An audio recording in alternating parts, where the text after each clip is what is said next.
Good morning. I've had some requests for a little video of the my setup for my high humidity plants. So I'm just starting here on the windowsill. These are not high humidity, um, but I'm really proud of this one. And I'll show you my actual high humidity in a second. But I had to start somewhere.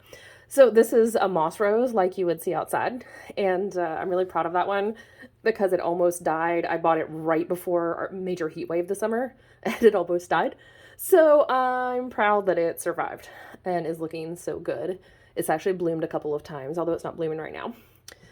This is a string of pearls, and this is another one that I'm really proud of. I have killed 3 of these so far, and this one is recovering from spider mites. It started out as a plant that was, I don't know, in a pot like this big, and only a couple of little strings survived the spider mites that it came with. So I'm really excited that it's starting to grow. This is a burrow's tail, and I don't know, it's a very slow grower, so yay, it's still alive. But these are all low humidity, low water plants. Anyhow, here is the high humidity setup. It is literally just a 50-gallon aquarium from Petco, and I'm gonna remove this. This is a plastic chopstick that I use to see how wet the soil is in my plants, so I can see if they need to be watered. And I just happened to leave it there, so I'm gonna set that aside. But yeah, it's literally just it's a fish tank. I tried to get used ones on Facebook Marketplace and Craigslist and so on. And because of the houseplant craze during the pandemic, I haven't been able to get one. So I just sucked it up and bought one. And I've got just a standard fish tank light on top. It's full spectrum. It's meant for aquariums that have plants in them. So the full spectrum LEDs are perfect for any plants. Obviously, there's no water in here, but it works well for the plants. And I keep the top sort of cracked open because I don't want the air to get too stagnant. And usually the humidity stays pretty high even with the top cracked open. If the humidity gets too high, I'll just open the covers more. Not a big deal. Oh, by the way, if you see here, see how the top is overlapped? There's a little groove here. And I just bought a generic aquarium, just the most popular brand, and I bought a generic glass lid. And it turns out that even though these are the most popular things, the big popular brands and sort of the default things, they don't fit together. The glass top is a little bit too long, and if I'm not careful, it has crashed into the aquarium a couple of times and collapsed onto my plants because it doesn't sit down in the groove. So I have to be very careful with it. So if you are looking at a setup like this, be aware that you have to measure before you commit, or you will end up like me with a lid that doesn't fit. So it fits in the groove on the other side. That's hard to see, but it doesn't. It's just a few millimeters too long. Anyhow, I'm gonna carefully push it back so you can see the plants inside. I've got a little cheap hygrometer that measures humidity and temperature it's just from Amazon. And when I opened up the lid here just a few seconds ago, it said 72% humidity. That's the top number. And it's already gone to 69. So the amount of fresh air that it's getting really does affect. Oh gosh. Okay, so even with the high humidity, ferns are delicate babies, and you can see that in the last 2 days, this one went from being adequately watered to crispy. So I'm gonna water that as soon as I finish this video. But I keep in here ferns. There's an orchid, African violets, air plants, and the bottles, the plastic bottles you see, they're just water. It's easier to keep some water in there than it is to keep running back and forth to the bathroom. And then in the containers here are some propagations I have going. Now you can see, and I also have some rocks in here because yay rocks. You can see that the black all the way down at the bottom here, that is a seedling heat mat that I just keep I just keep plugged in and it runs underneath, and it just stays on all the time. It adds some nice warmth to the aquarium, and it's also really fantastic for propagating plants. So you can see that the propagations, they're just cuttings, and they're sitting in water on the heating mat. And the little cluster here is also propagations. They're just little tiny cuttings that wouldn't fit in the bigger containers. So this is my maidenhair fern, the big one that's sort of center right now. Maidenhairs are really hard to keep alive, so I'm really, really proud of this one.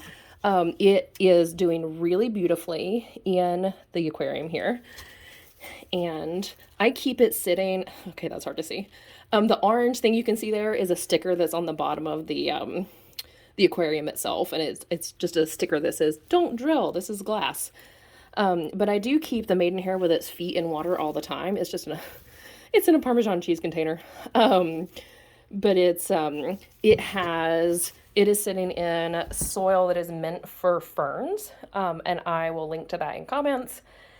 And it just sits in water all the time, which is not normally something I would do with a plant, but the maidenhair seems to really like it. This is a lady slipper orchid. Forgive my pronunciation. Something like a Paphiopedilum. It is, you can see the leaves look really awful and spotted. It got sunburnt in my windowsill a couple of years ago, and I have been trying to baby it back to thriving ever since.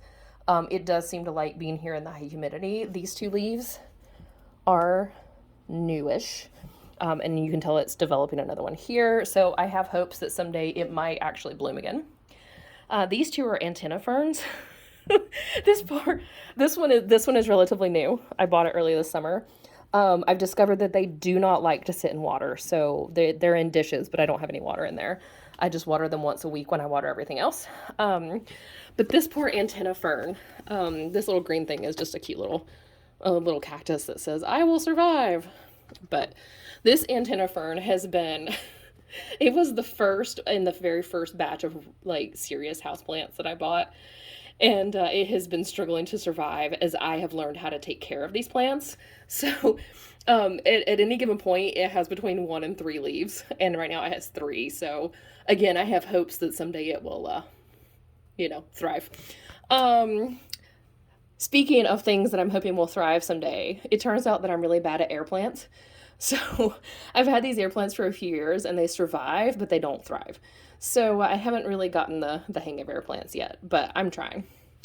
There's just some random little plants in here. Sometimes it's easier to keep the little seedlings in high humidity, in part because it keeps them top of mind for me, so I remember to water them. So this is a Trata Skancha. This is also a Trata Skancha. I think this is called Moses in the Cradle or something like that, or Boat Lily. This is one, I don't know what this is. I picked it up as a generic house plant at a hardware store, and I don't know what it is, but it's pretty. These are ferns, here and here. Again, I need to water them today. And these two are African violets. This was my first African violet, and I've knocked it over. They don't really sit evenly on this shelf. But this is the 3rd time it has bloomed, and I'm very proud of it. They seem to really like being in high humidity environments with a lot of light. This one just doesn't happen to be blooming right now. I think it's pink when it does bloom. This one is a different shade of pink when it does bloom. Its foliage is looking really healthy. So hopefully it'll bloom soon. This one has just absolutely exploded. This one is my favorite right now because of the vividness of these amazing petals. And this one is also an African violet and also blooming. And I think it's the only one I have right now that has sort of a gradient on the petals. So that's really pretty. So that is my high humidity setup. Right next to it, out of the aquarium in low humidity, there is, I have some sort of deserty plants. These two are succulents from my yard. I bought them at a garden fair a few years ago and planted them in my yard, and it's so wet here that they're not happy. So I took cuttings from them, the ones that survived, and put them in here, and we'll see how they do. These little green bumps are the little bumps that have fallen off of my Burrow's tail cactus. or succulent rather. So I am propagating a bunch of the bumps that have fallen off. You can see there's some more here, and that this one actually has a little stem coming out. This is an agave? I've suddenly forgotten what it is. Listing too many things on camera. At any rate, that one I got for free from a houseplant shop, and as like a gift for coming in that day. And I like it a lot. This is another thingy for my yard. And this is a Hawaiian Portulaca that I have not really figured out the care for yet. You can see that there's some dead leaves here. And when I bought them, they had leaves all the way up the stems, but they currently do not, because I haven't quite figured this one out yet.